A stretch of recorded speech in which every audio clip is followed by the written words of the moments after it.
तो इस वीडियो में हम देखने जा रहे हैं कि how to check the absolute value using the if else statement. तो पिछले वीडियो में हमने बेसिकली क्या किया था ना, हमने देखा था कि how to check a year is leap year और नॉट।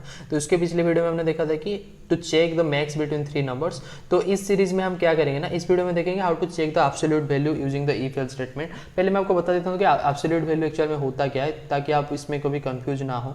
तो पहले मैं आपको बता देता हूँ। देखो एब्सोल्यूट वैल्यू बेसिकली होता क्या है ना, मैं अगर यहाँ पे कुछ भी एक नंबर लिखता हूँ, लेट यहाँ पे मैं लिख रहा हूँ 5, एक नंबर लिख रहा हूँ, तो 5 का एब्सोल्यूट वैल्यू क्या होता है ना, वही 5 ही होता है। वैसे ही अगर कोई भी एक नेगेटिव नंबर अगर कोई दे देता है -5, तो उसका एब्सोल्यूट वैल्यू क्या होता है ना, 5 ही होता है। तो इसका मतलब ये है, अगर कोई भी एक नंबर दिया गया है और वो पॉजिटिव में है तो उसका एब्सोल्यूट वैल्यू तो वो खुद होगा। अगर वो नेगेटिव में होगा तो उसको हम क्या करना पड़ेगा ना, बेसिकली हमें बस उसको पॉजिटिव में कन्वर्ट करना पड़ेगा।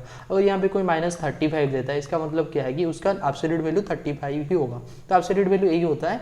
तो मैं आपको अभी बताता हूँ एक क्वेश्चन, मतलब उसका प्रोग्राम लिख के आपको बताता हूँ ताकि आपको अच्छे से क्लियर हो जाए। तो बेसिकली मैं क्या कर रहा हूँ ना, यूजर से कुछ नम नाम के एक वेरिएबल में एक इनपुट मांग रहा हूँ, लेट इंट इनपुट।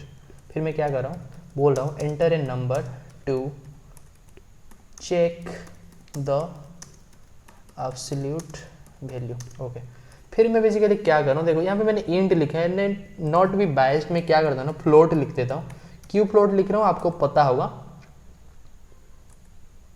तो मैं फ्लोट बेसिकली क्यों लिख रहा हूँ, देखो अगर आप इंटीजर लिखोगे ना, वो बस इंटीजर ही मतलब वो एक्सपेक्ट करेगा। अगर कोई एक पॉइंट में मतलब डेसिमल वैल्यू कुछ दे देता है ना, वो कुछ एरर टाइप्स थ्रो करेगा। इसलिए मैं फ्लोट ले लेता हूँ। फ्लोट में आप इंटीजर भी दो तो it will take it as a, मतलब फ्लोट वैल्यू लेगा, बस 0.00 कर देगा, जिसका एक्चुअल वैल्यू भी वो इंटीजर के साथ ही सेम रहता है। इसलिए मैं फ्लोट लिखा, don't me confuse in this. तो मैं क्या कर रहा हूँ ना, इफ में लिखता हूँ, एक वो चेक करता हूँ, if the number, if that number is basically greater than और इक्वल टू 0। इसका मतलब अगर वो नंबर ग्रेटर देन या फिर इक्वल टू 0 होता है तो दैट नॉम एक्चुअली या, तो हम क्या करेंगे बेसिकली, एब्सोल्यूट नाम के एक वैल्यू, एक वेरिएबल में हम क्या करेंगे बेसिकली, वो नंबर को हम बस स्टोर कर देंगे। अगर वो मतलब ये कंडीशन मैच नहीं करता, मैच नहीं करता का मतलब ये है, अगर वो चीज, वो number is not greater than और equal to 0, it means it's a negative number, तो वो इस स्टेटमेंट में आएगा। यहाँ पे हम क्या करेंगे, एब्सोल्यूट में हम क्या करेंगे, बस नेगेटिव कर देंगे वो नंबर को। तो अगर वो नेगेटिव में नंबर आएगा तो नेगेटिव नेगेटिव पॉजिटिव होके वो एब्सोल्यूट में स्टोर हो जाएगा बेसिकली। तो मैं अभी क्या करता हूँ ना, प्रिंट स्टेटमेंट एक लास्ट को लिखता हूँ, प्रिंट, मैं एफ स्ट्रिंग ले रहा हूँ, ठीक है। तो एफ स्ट्रिंग में मैं क्या करता हूँ ना, लिख देता हूँ the absolute value of that number is which is store in the absolute या।